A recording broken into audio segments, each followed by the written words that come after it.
नमस्कार, जय हिंद साथियों। स्वागत करते हैं आपके अपने YouTube channel rocking information exam warriors पर। मैं आपके साथ विजय सर। दोस्तों, बात करेंगे बाल विकास के 1000 प्रश्नों का संग्रह, 1000 MCQ क्वेश्चन का संग्रह बाल विकास पेडागोजी का। यहीं से प्रश्न आएंगे, यानी कि अगर हम 1000 ये क्वेश्चन कंप्लीट कर लेते हैं बाल विकास के, तो 30 प्रश्न जो आपके आते हैं, तो यहाँ से भैया आपके कहीं से नहीं जाने वाले हैं। यानी कि 30 में से 28 पक्का समझिए, बिल्कुल पक्का समझिए। और ये पार्ट 8वां है। प्रत्येक पार्ट पर हम 30 क्वेश्चन लेकर आते हैं और अभी तक हमने, ठीक है, 230 यानी कि 230 क्वेश्चन कंप्लीट कर लिया है। पहले पार्ट में हमने 50 क्वेश्चन आपके डिस्कस बताए थे। इसके बाद हम 30 क्वेश्चन लेकर आ रहे हैं, ठीक है। तो इसके पिछले पार्ट अगर आपको देखना हो तो यहाँ पे बेल आइकन पे एक, ठीक है, आएगा, ठीक है, कार्ड आएगा। कार्ड में आप क्लिक करेंगे तो पिछली आपके जो भी पार्ट है बाल विकास पेडागोजी के 1000 प्रश्नों का संग्रह, जो लगभग सभी एग्जामों में पूछे जाते हैं, तो बहुत ही महत्वपूर्ण है साथियों। आइए क्वेश्चन को शुरू करते हैं।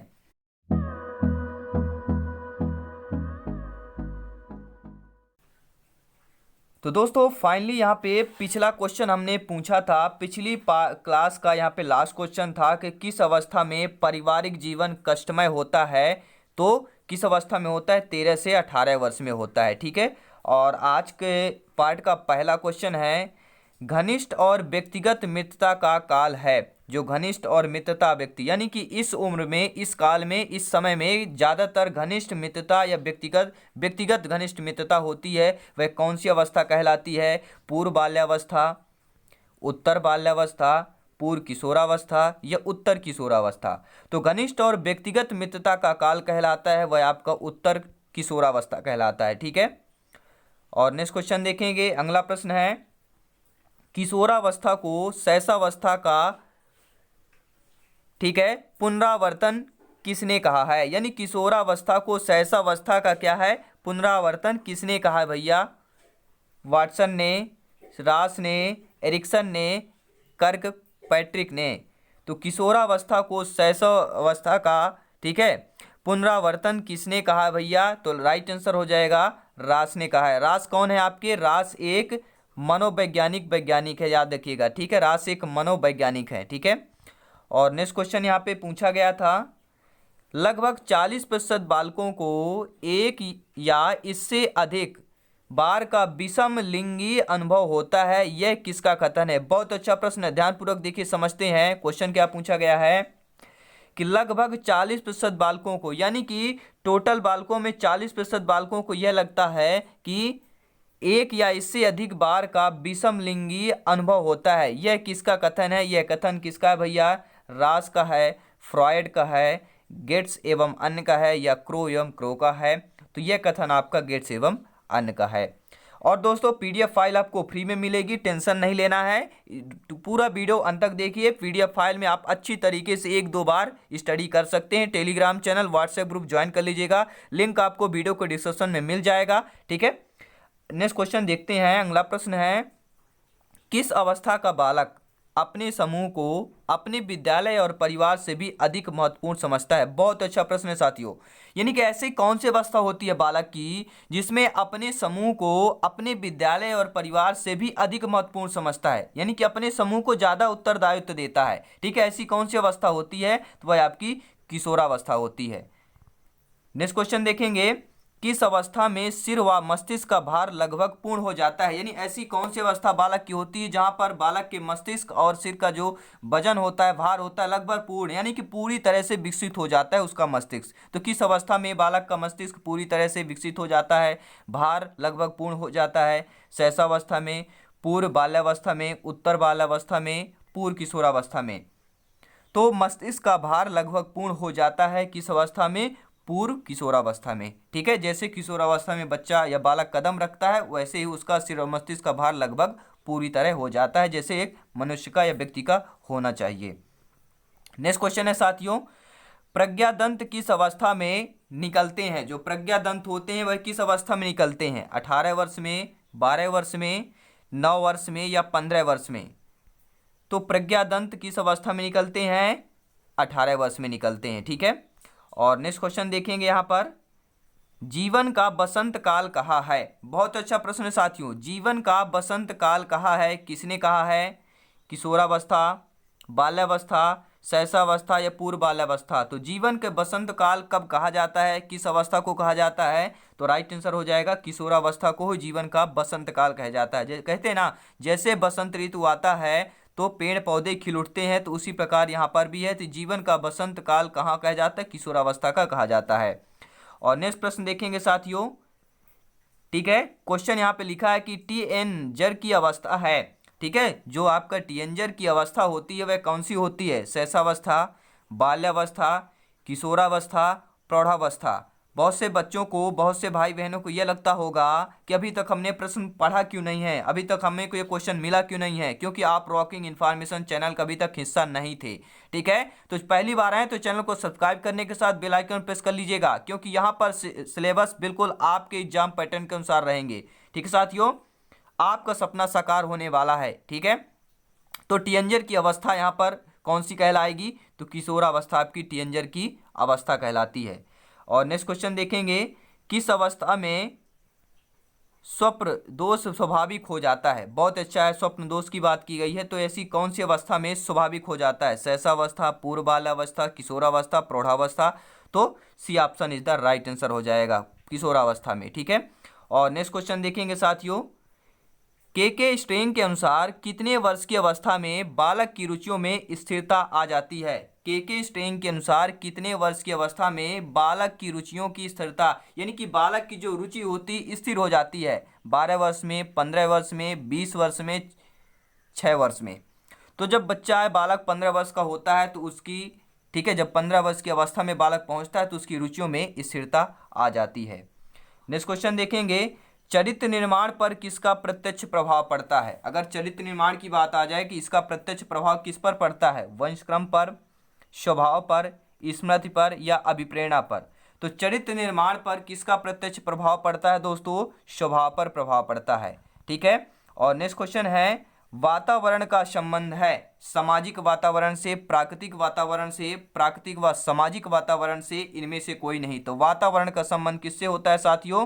प्राकृतिक व सामाजिक वातावरण से होता है। दोस्तों 1000 MCQ अगर आपने इनको कंप्लीट कर लिया अच्छी तरह से, तो भैया बाल विकास का, ठीक है, कहते हैं ना, बाल बांका भी आपको कोई नहीं कर सकता। 30 क्वेश्चन आपके, यानी 30 क्वेश्चन आपके हैं। अगर ये आपने 1000 MCQ कंप्लीट कर लिया, क्वेश्चन यहीं से बनने हैं। जितने क्वेश्चन बाल विकास के बन सकते हैं पेडागोजी के, यहीं से बनेंगे। सारे क्वेश्चनों का यहाँ पे कंबाइन किया गया, तो बहुत अच्छा है प्रश्न। ठीक है, और बहुत अच्छी क्लास चल रही है, बहुत अच्छा प्यार और स्नेह मिल रहा आप लोगों को, लाइक और शेयर भी कर रहे हैं, बहुत अच्छा बात है। ठीक है, अब नेक्स्ट क्वेश्चन की बात करेंगे।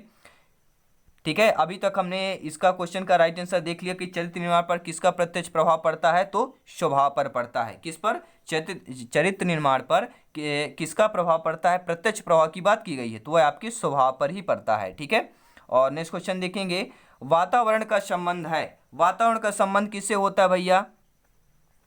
सामाजिक वातावरण से, प्राकृतिक वातावरण से, प्राकृतिक व सामाजिक वातावरण से, या इनमें से कहीं? तो वातावरण का संबंध होता है, किससे होता है? प्राकृतिक व सामाजिक वातावरण दोनों से। अब बात आ गई यहाँ के बालक का, देखिए वातावरण का संबंध है मतलब क्या हो गया? यहाँ बालक से संबंधित है। ठीक है, बालक या बालिका से संबंधित ही क्वेश्चन है, बाल विकास पेडागोजी क्वेश्चन है, तो ऐसे भी आ सकता है कि वातावरण का संबंध है। अब आप ये मत लगिए कि पर्यावरण का क्वेश्चन इसमें कैसे आ गया। ठीक है, तो आपको ध्यानपूर्वक क्वेश्चन को स्टडी भी करना है और समझना भी है। तो वातावरण का संबंध क्या हो जाएगा? प्राकृतिक व सामाजिक वातावरण हो जाएगा। नेक्स्ट क्वेश्चन देखेंगे, वंश क्रम का प्रचलित नियम क्या है? बहुत अच्छा प्रश्न है, उम्दा प्रश्न है कि वंश क्रम का प्रचलित नियम क्या है? नियम है विभिन्नता का नियम, समानता का नियम, प्रत्यागमन का नियम या उपर्युक्त सभी? तो बहुत अच्छा प्रश्न है कि वंश क्रम का प्रचलित नियम क्या है? तो विभिन्नता का नियम भी है, समानता का भी है और प्रत्यागमन का भी है, यानी कि उपर्युक्त सभी इज द राइट आंसर हो जाएगा।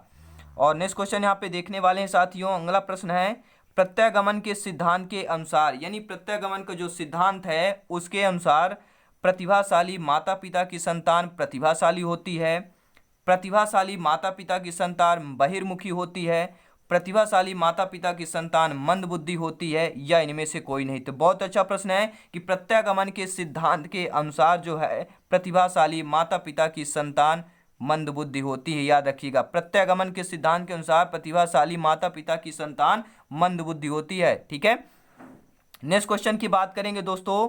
अगला प्रश्न स्क्रीन पर आ चुका है और प्रश्न यह पूछा जा रहा है कि व्यक्ति का निर्माण न केवल वंशानुक्रम और न केवल वातावरण से होता है, वास्तव में वे जैविक दान तथा सामाजिक विरासत के एकीकरण की उपज है। बहुत अच्छा प्रश्न है, ध्यान दीजिएगा। ठीक है, एक बार और स्टडी करते हैं, रीड करते हैं।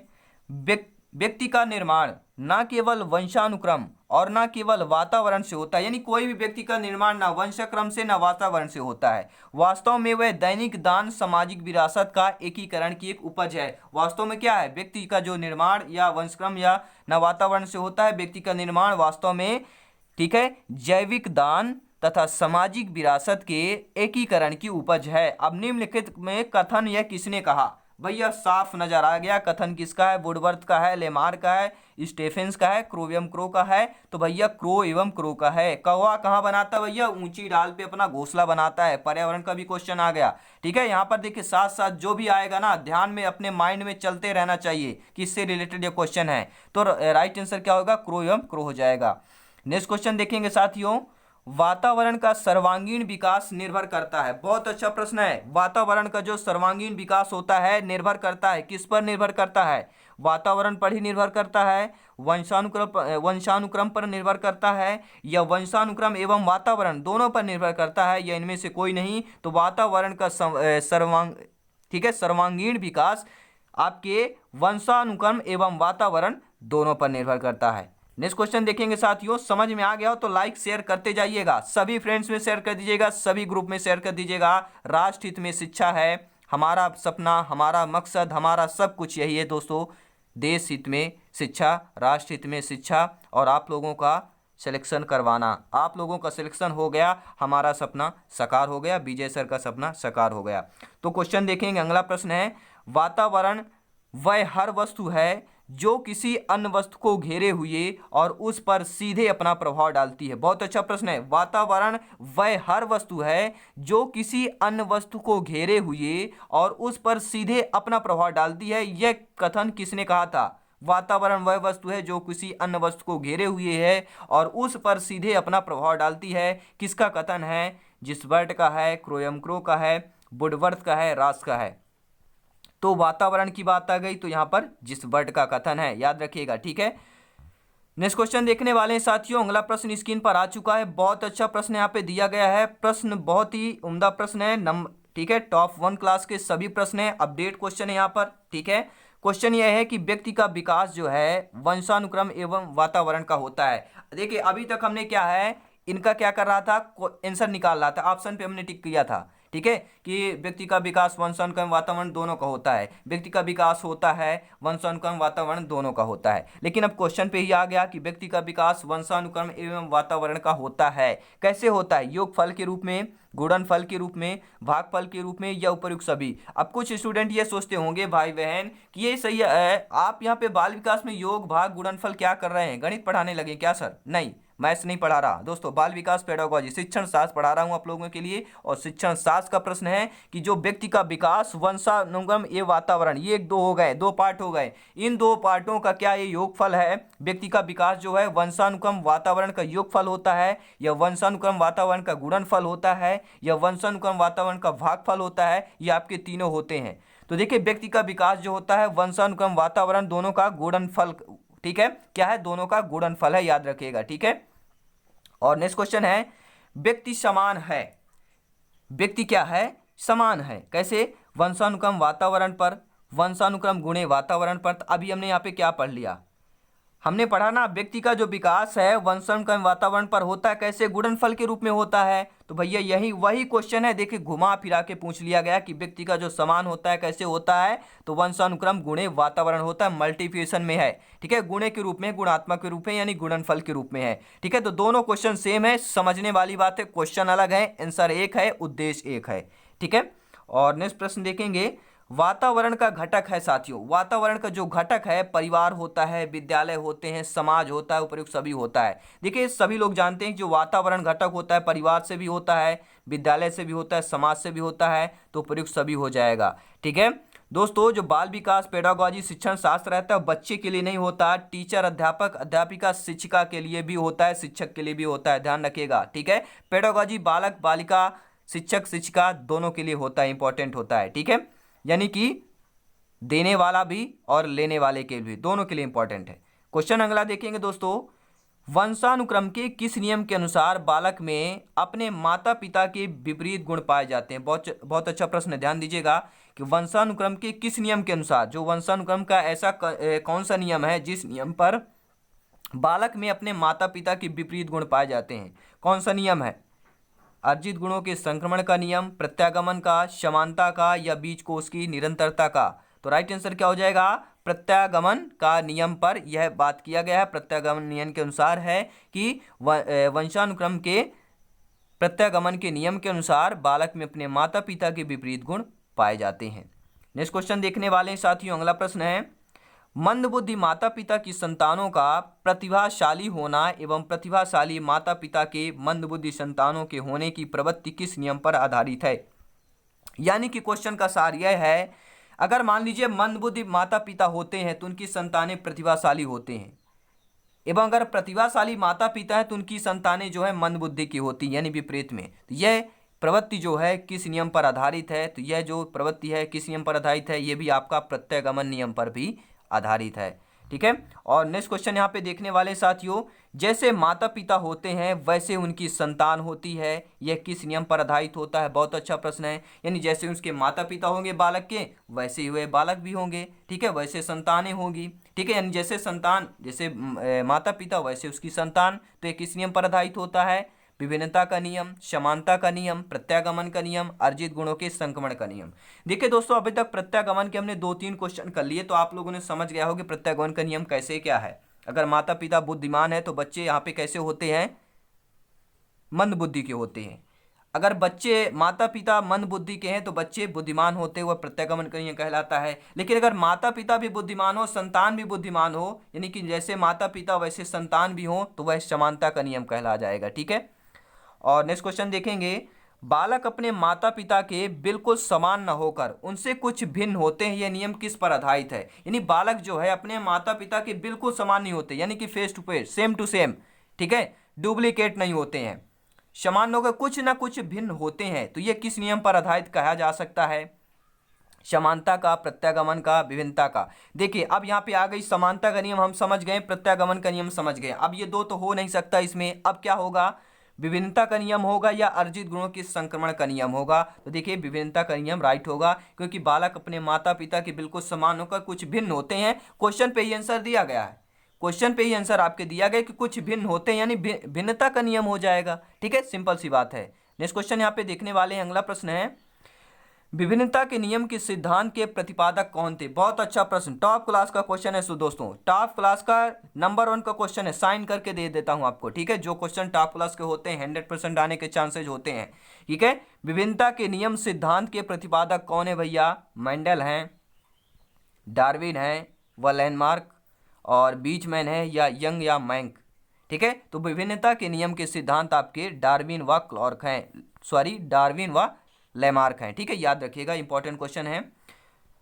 नेक्स्ट क्वेश्चन देखेंगे, वातावरण वह बाहरी शक्ति है जो सबको प्रभावित करती है, यह कथन किसका है? बहुत अच्छा प्रश्न है, कथन भी सही अच्छा है कि जो वातावरण की बाहरी शक्ति होती है सबको प्रभावित करती है। भैया हवा आएगी सबको हवा लगेगी, पानी जब बरसेगा तो सबको पानी का अनुभव होगा, गर्मी को भी सबका अनुभव होता है, ठंड का भी होता है, शरद ऋतु का भी होता है, ठीक है, बसंत ऋतु का भी होता है। तो बहुत अच्छा कथन है, लेकिन ये कथन है किसका आखिर? किसने दिया था? रास ने दिया था, वुडवर्थ ने दिया, थॉमसन ने दिया, वाटसन ने दिया। तो भैया वातावरण वह बाहरी शक्ति है जो सबको प्रभावित करती है, यह कथन आपके रॉस ने दिया था। रास को रास आ गया, ठीक है, जो वातावरण होता है रास को, यह वातावरण रास आ गया, ठीक है। अब बात करेंगे नेक्स्ट क्वेश्चन की, अगला प्रश्न स्क्रीन पर आ चुका है कि मनोविश्लेषण का सिद्धांत किसने दिया था? बहुत अच्छा प्रश्न है, उम्दा प्रश्न है कि जो मनोविश्लेषण का सिद्धांत है आखिरकार किसने दिया था भैया? मैस्लो ने, डेविस, सी मैक्लियड ने, फ्रायड ने, स्किनर ने। तो जो आपका मनोविश्लेषण का सिद्धांत है वह आपके फ्रॉयड ने दिया था, ठीक है। और नेक्स्ट क्वेश्चन देखेंगे यहाँ पर, कम शक्ति को फ्रायड ने कहा है, जो कम शक्ति होती है, ठीक है, काम शक्ति यहाँ पे दिया गया है, सभी लोग इस वाक्य का आप लोग अर्थ समझ गए होंगे, ठीक है, सभी हर भाई बहन समझ गए होंगे, ठीक है, क्योंकि सभी लोग इससे ऊपर हैं आप लोग, ठीक है, तो समझ गए होंगे। तो इसका जो फ्राइड ने क्या कहा है, लिबिडो ने कहा है, इलेक्ट्रा कहा है, या आनंदवाद, या ओडिपस ने कहा है, क्या कहा भैया? तो इसका राइट आंसर क्या हो जाएगा? लिबिडो कहा है, ठीक है, फ्राइड ने इसको क्या कहा है? लिबिडो कहा है, ठीक है। और नेक्स्ट क्वेश्चन पे देखते हैं, आकांक्षा सिद्धांत किसने दिया? ठीक है, जो आकांक्षा सिद्धांत है शायद आप पहली बार सुन रहे होंगे, ठीक है, बहुत अच्छा प्रश्न है ये। आकांक्षा सिद्धांत किसने दिया? तो वही तो बता रहा हूं सभी दोस्तों, 1000 जो ये एमसीक्यू है आपके लिए लाइव बदलने वाले हैं, यानी बाल विकास 30 क्वेश्चन को आपके बाल भी बांका आपका कोई नहीं कर सकता, ठीक है, 30 क्वेश्चन यानी बाल विकास में 30 आपके आएंगे ही आएंगे, ठीक है। तो आकांक्षा सिद्धांत किसने दिया था? ब्रूम ने, मिस्केल ने, कैली ने, मेलियो ने। तो किसने दिया था? ब्रूम ने दिया था, ब्रूम में, ठीक है ना, किसने दिया था? ब्रूम में ने दिया था, ठीक है, याद रखिएगा। नेक्स्ट क्वेश्चन यहाँ पे देखेंगे, मैकडूगल के अनुसार मूल प्रवृत्तियों की विशेषता नहीं है, यानी कि निगेटिव क्वेश्चन आ गया। मैकडूगल के अनुसार मूल प्रवृत्तियों की विशेषता नहीं है, कौन सी विशेषता नहीं है? ये जन्मजात होती हैं, ये प्रत्येक शक्ति में व्यक्ति में पाई जाती हैं, ये व्यवहार को प्रेरित करती हैं, ये जन्मजात व अर्जित दोनों होती हैं। तो साथियों, मैकडूगल के अनुसार मूल प्रवृत्तियां की विशेषता नहीं है, ये जो है जन्मजात होती हैं, बिल्कुल नहीं, ठीक है। जो मूल प्रवृत्तियां होती हैं व्यक्तियों की वह जन्मजात नहीं होती हैं, ठीक है। क्या होती हैं? ये प्रत्येक व्यक्ति में पाई जाती हैं, बिल्कुल सही बात है। ये व्यवहार को प्रेरित करती हैं, बिल्कुल सही बात है। और ये जन्मजात व अर्जित दोनों होती हैं, दोनों प्रकार की होती हैं, ध्यान रखिएगा, जन्मजात और अर्जित दोनों होती हैं। और पहले ऑप्शन दिया गया जन्मजात भर होती हैं, तो आपका विशेषता पहला ऑप्शन विशेषता आपकी नहीं है, ठीक है। नेक्स्ट क्वेश्चन देखेंगे, सीखना विकास की प्रक्रिया है, उक्त परिभाषा है, किसकी परिभाषा है भैया? सीखना विकास की प्रक्रिया है, किसकी परिभाषा है? वुडवर्थ की है, स्किनर की है, वाटसन की है, थॉर्नडाइक की है, ठीक है। तो चलिए इसका कमेंट बॉक्स में बताइए, आपके लिए क्वेश्चन होमवर्क में दे रहा हूं आप सभी लोगों को, ठीक है, और इसका आंसर आप लोगों को कमेंट बॉक्स में बताना है। नेक्स्ट वीडियो में हम नेक्स्ट पार्ट में इसका आंसर आप लोगों को बताएंगे कि सीखना विकास की प्रक्रिया है, किसकी परिभाषा है, ठीक है। तो दोस्तों ये बताइए 30 क्वेश्चन आप लोगों को ये कैसे लगे, और बहुत ही अच्छा मजा आया होगा, उम्मीद करता हूँ आप लोगों का प्यार इसने इसी तरह मिलता रहे तो बहुत अच्छे आगे वाले जो प्रश्न आने वाले हैं बहुत ही अच्छा आने वाले हैं, और आपकी लाइफ चेंज कर देने वाले प्रश्न हैं, यानी कि शिक्षक बनना आपका तय है, क्योंकि आप एक हमारे आगे वाले पीढ़ी के भावी अध्यापक है, ठीक है, जो आने वाले समय में कुछ महीनों में आप शिक्षक बनने वाले हैं, शिक्षिका बनने वाले हैं। तो भैया हमें मत भूल जाइएगा, विजय सर को मत भूलिएगा, रॉकिंग इन्फॉर्मेशन एग्जाम वॉरियर्स को मत भूलिएगा। ये आपके सपने को साकार करने की एक रास्ता है, मैं एक माध्यम हूँ। तो इस माध्यम को बढ़ावा या कि ऊपर करना या अपने परिवार को बढ़ाना आपका कर्तव्य होता है। तो लाइक और शेयर करते जाइएगा, और चैनल पर पहली बार है तो सब्सक्राइब करना मत भूलिएगा। मिलते हैं नेक्स्ट क्लास में साथियों, और आपको प्ले लिस्ट में जाना, सभी क्लासेज आपको मिल जाएगी। धन्यवाद, जय हिंद, वंदे मातरम, धन्यवाद।